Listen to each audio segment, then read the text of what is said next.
Navidad, palabras de alegría y Dal Vangelo esperanza. secondo Giovanni.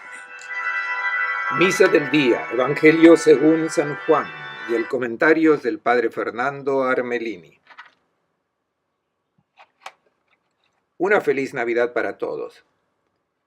Tratemos de visualizar cómo participaremos en la celebración eucarística del día de Navidad. Quizás ya hayamos participado en la Eucaristía de la Misa de Medianoche. Pensemos cómo entraremos en la iglesia en medio de tantos rostros serenos, sonrientes, de la gente que está feliz, que están disfrutando de la música de Navidad, de las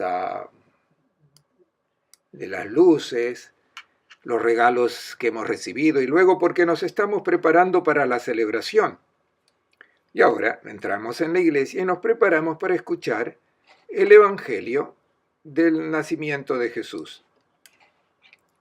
Y ahora entramos en la iglesia y esperamos escuchar el nacimiento de Jesús, la historia del Belén, de los pastores, pero en vez la liturgia nos presenta un texto teológico, el prólogo del Evangelio de Juan.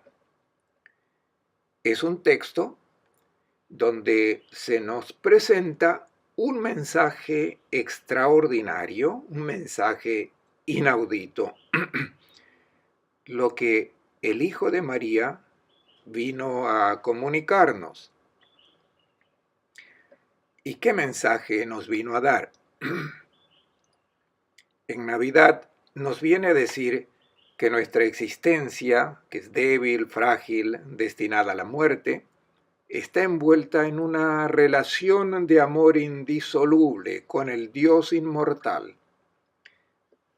Indisoluble, porque ninguna infidelidad, ninguna traición nuestra podrá dañar este amor. Esta es la gran noticia de Navidad.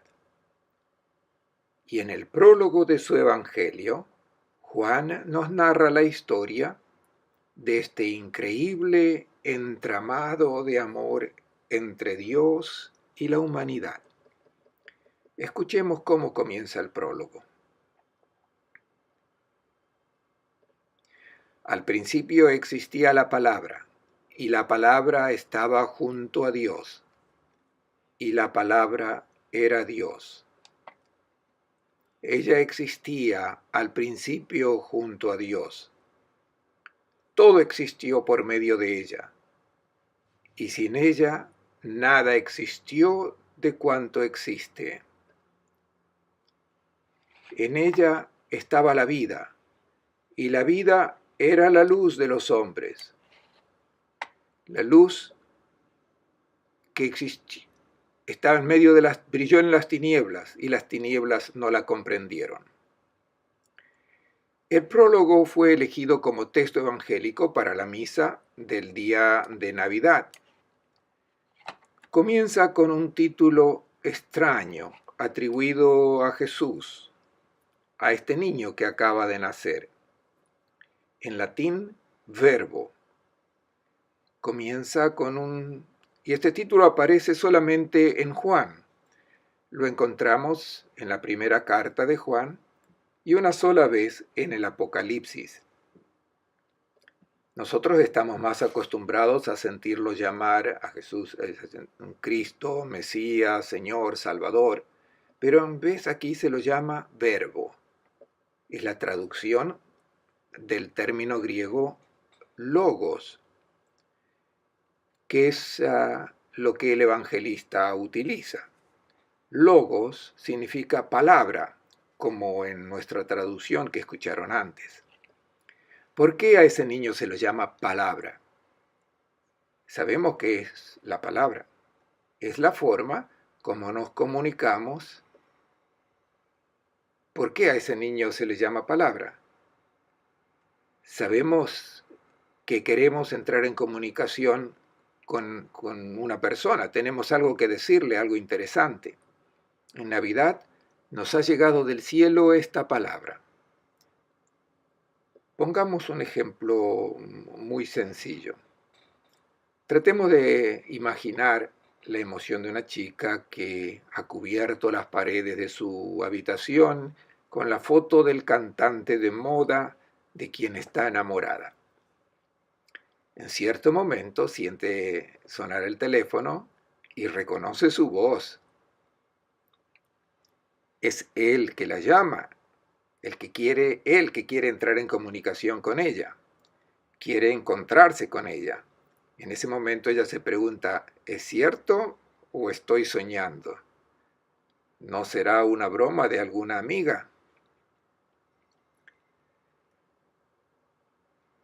En la Navidad se nos dice que hay un personaje mucho más importante que quiere entrar en un diálogo de amor con nosotros, que es Dios mismo, el eterno, el inmortal, el infinito. Si nosotros no sentimos la emoción como aquella chica, entonces no hemos comprendido nada de la alegría de la Navidad. Y la palabra que nos es dada es aquel niño, ese niño frágil, débil, que llora si no es acariciado, si no recibe los besos de una madre de 14 años. Él, nos lo dirán dentro de poco, es nuestro Dios, que se hizo uno de nosotros. Y ese niño que aún no habla, habla con su persona. Un Dios que se hace niño, que se hace pequeño. No es difícil creer en Dios, que exista un Dios que sea el origen de todo, que explique la razón de todo lo creado. Esto no es difícil, es muy razonable. Pero creer que este Dios se hace presente en nuestro mundo y quiere comunicarnos, quiere hablarnos, y lo comienza a hacer en un niño, esto nos deja desconcertados. Otro elemento importante para tener presente, para comprender el título de palabra que le es dado a Jesús. Jesús es la palabra. Esto habla de Dios y habla del hombre exitoso, habla de Dios y de su nacimiento. Luego, cuando crezca, nos hablará con toda su persona. Nos hablará sobre Dios y sobre el hombre. Nosotros no comunicamos solamente con los sonidos de la boca, comunicamos con toda nuestra persona. Hablamos a través de nuestro comportamiento, con la mirada, con la manera de vestirnos y también con los tatuajes, con los pendientes. Cuando queremos decir algo, llamar la atención, presentarnos, comunicar. También comunicamos con el silencio. Si sin rencor yo niego el saludo a una persona, entonces mi silencio habla, dice algo.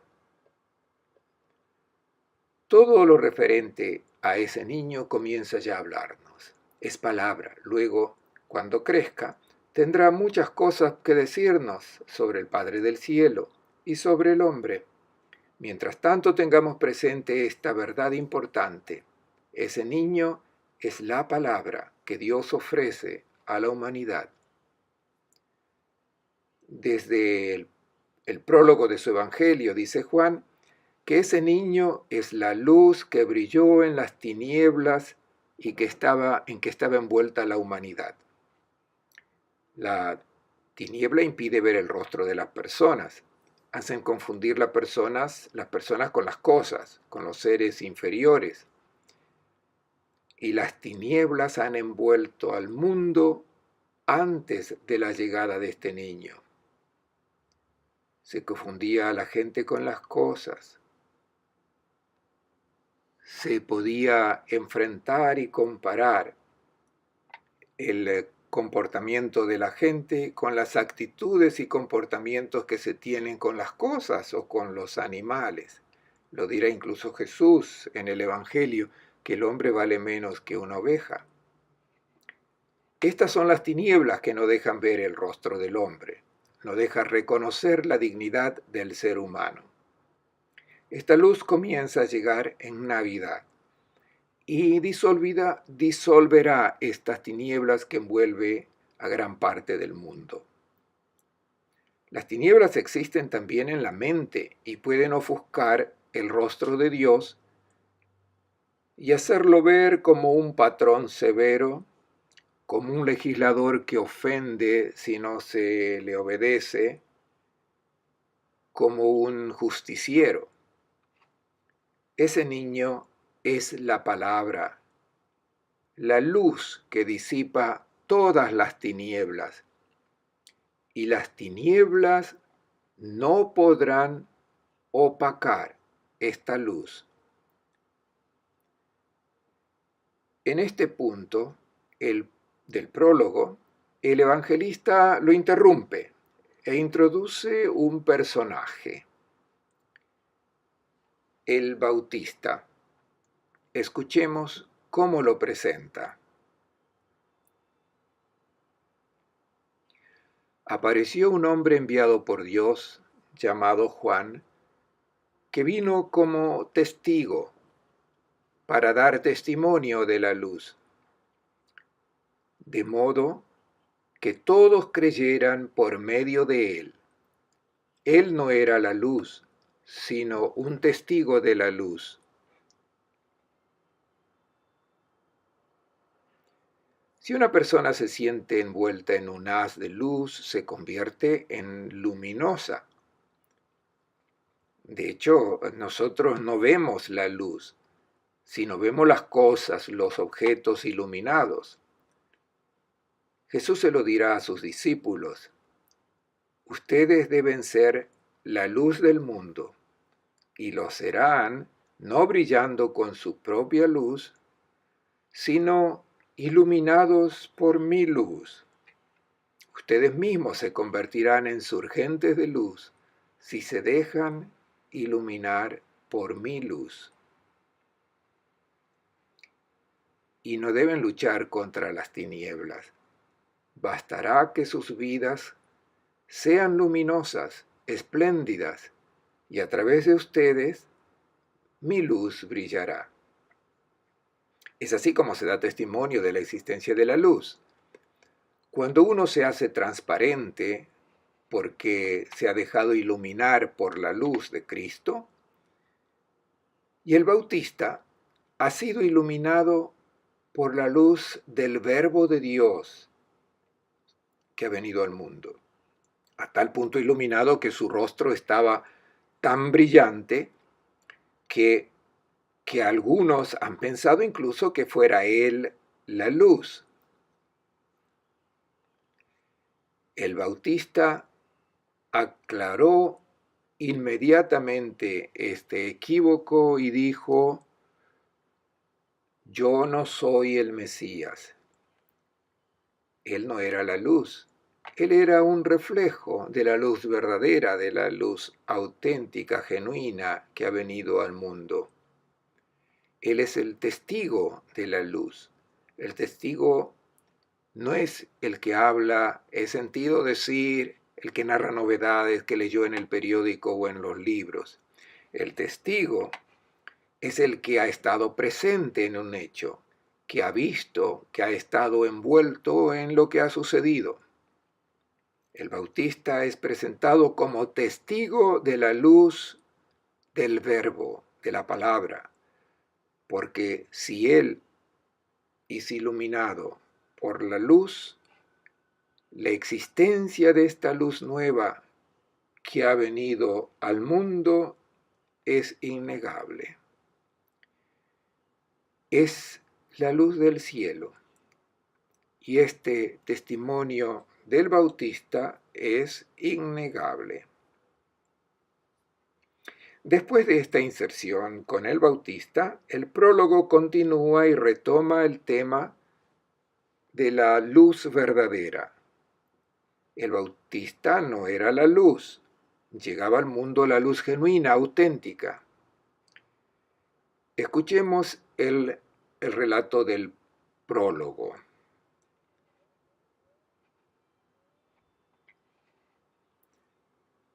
La luz verdadera que ilumina a todo hombre estaba viniendo al mundo.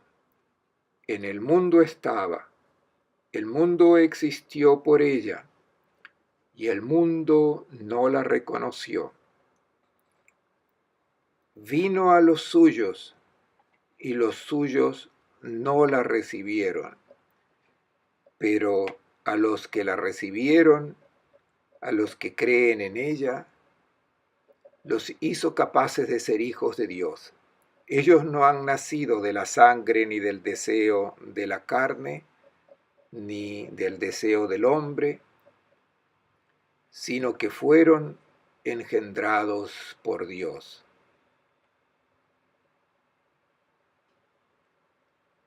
En nuestras vidas oímos tantas veces, tantas palabras, palabras que quieren ser luz, guía para nuestra existencia. Las palabras humanas pueden ser luz o tinieblas, pueden ser verdad o mentira, pueden construir amor o generar odio, pueden ser fuente de vida o causa de muerte. La palabra que es luz auténtica, que te hace ver bien a la persona, viene de Dios y es ese niño. Luego lo veremos crecer, pero mantengamos la mirada fija en Él. Él es la luz que no te engaña, que te guía hacia el amor, que te guía hacia la vida. No existe otra luz como la suya, genuina. Las otras son medio mentiras. No dicen la verdad sobre Dios y sobre la humanidad. No dicen la verdad sobre la realidad de lo creado. El prólogo continúa reflexionando sobre esta palabra que es luz verdadera y dice que el mundo ha sido creado bien. Ha sido creado para recibir esta luz. Ha estado hecho con sabiduría. Esta sabiduría de Dios presente en lo creado puede ser recibida con nuestra inteligencia. Lo dice el Salmo: los cielos proclaman la gloria de Dios y el firmamento pregona las obras de sus manos. El Salmo 19:1. No todos han aceptado esta sabiduría. Dice el prólogo que el mundo hecho para esta luz no la reconoció. ¿Qué significa el mundo? El evangelista entiende por mundo esa parte de la humanidad que prefirió las tinieblas a la luz, la mentira a la verdad. No se trata de una polémica con esa parte de la humanidad que no acepta a Cristo. Es en realidad una advertencia también para los cristianos a estar atentos, porque el peligro de dar asentimiento a las luces falsas afecta también a los que se han hecho cristianos. Y ahora viene el versículo más importante de este prólogo y ocupa el centro. A los que han aceptado esta palabra, a los que creen en ella, los hizo capaces de ser hijos de Dios. Aquí no se trata de la adhesión a una doctrina, sino de aceptar esta palabra, esta persona, aceptar esta propuesta del rostro de Dios y su propuesta de hombre. Y el que recibe esta palabra nace no de la sangre, no de la voluntad de carne, no de la voluntad del hombre, sino generado por Dios. Esta es la gran noticia de la Navidad. Se introdujo a nuestro mundo el germen de la vida divina, dado a toda la humanidad. Dios está tan enamorado de esta humanidad que le ha donado su misma vida, la vida del Eterno. Si no tuviésemos esta vida, estaríamos destinados a la muerte, como todas las criaturas animadas que conocemos.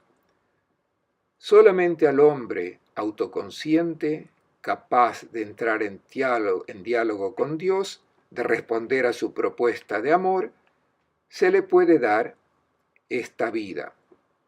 Y el prólogo dice que ese niño, esta palabra, vino para comunicarnos que Dios nos ha donado su propia vida y que no es una vida biológica como la que tenemos de la creación, de la naturaleza, sino que ha sido dada directamente por el Padre del cielo. Y ahora nos preparamos para escuchar otro versículo que nos dice quién es esa palabra. Escuchemos.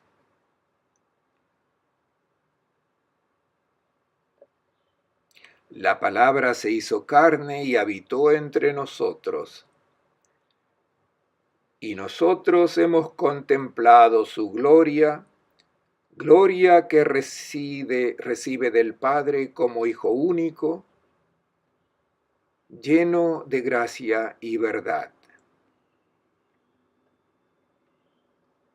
Hemos llegado al punto central de este prólogo, al hecho central de toda la historia de la humanidad, la encarnación del Hijo de Dios. La carne no son los músculos en la Biblia. Se trata de un semitismo para indicar a la persona en toda su debilidad, en toda su fragilidad.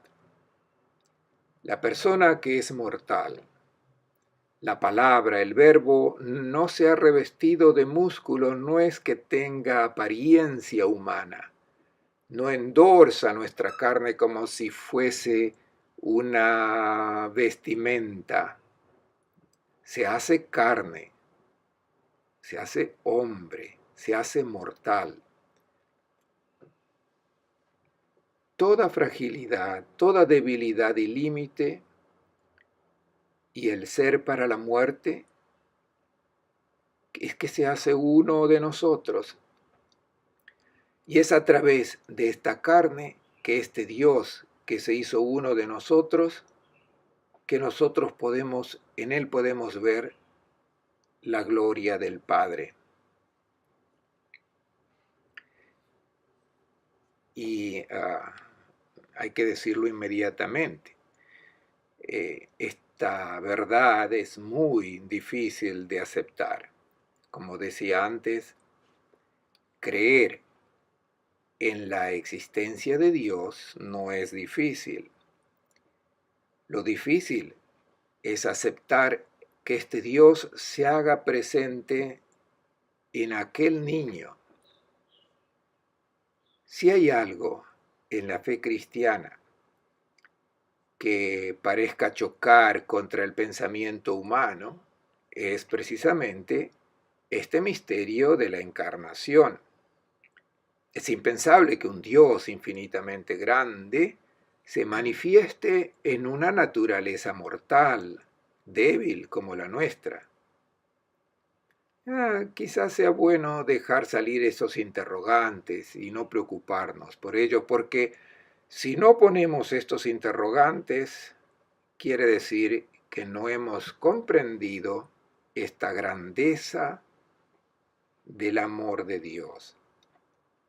Nos encontramos frente a la dificultad de aceptar que esta distancia infinita haya sido colmada.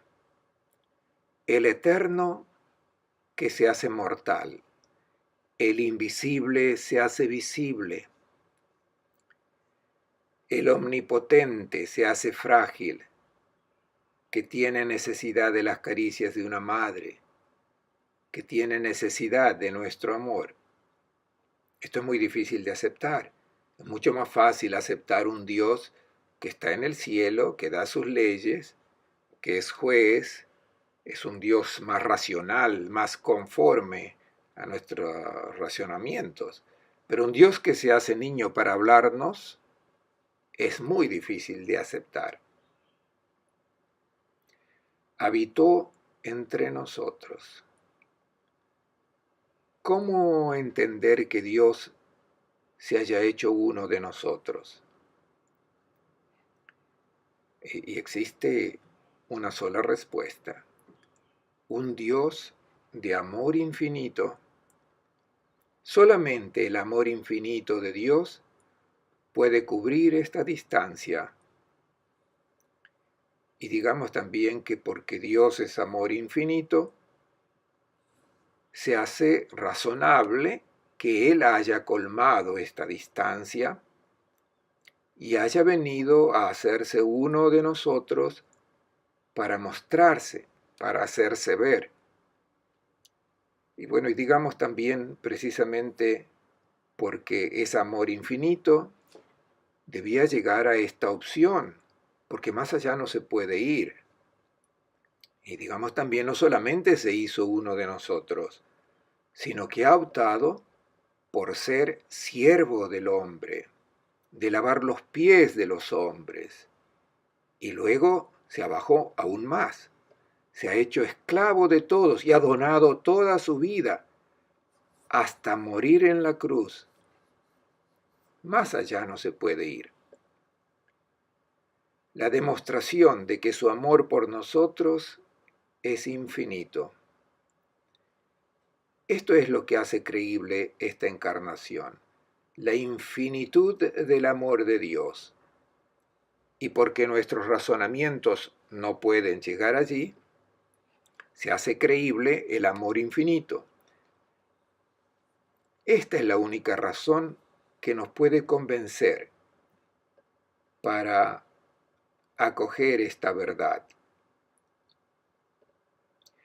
Y nosotros hemos contemplado su gloria. En el Antiguo Testamento, la gloria indica la manifestación del amor de Dios. Solamente si creemos en este amor infinito, podemos aceptar como razonable que Dios haya llegado a hacer esto. Y si aceptamos esta verdad, toda nuestra vida cambia. El nacer, el morir, las alegrías, los dolores, las desilusiones, las esperanzas, todo queda iluminado por la luz de este amor que da sentido. Es una meta para toda nuestra existencia. Lleno de gracia y verdad. Es una expresión importante en el Antiguo Testamento. Hesed Boemet significa una bondad y un amor incondicional y fiel.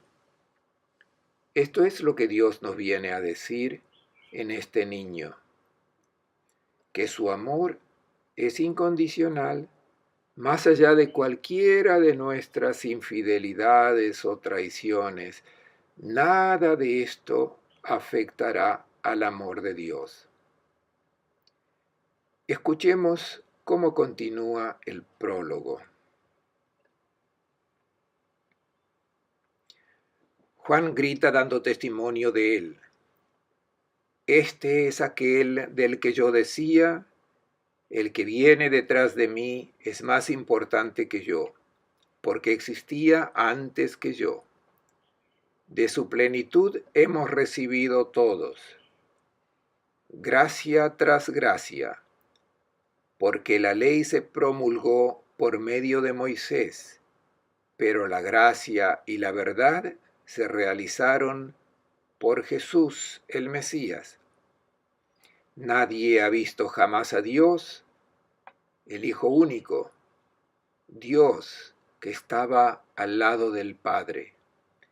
Él nos lo dio a conocer.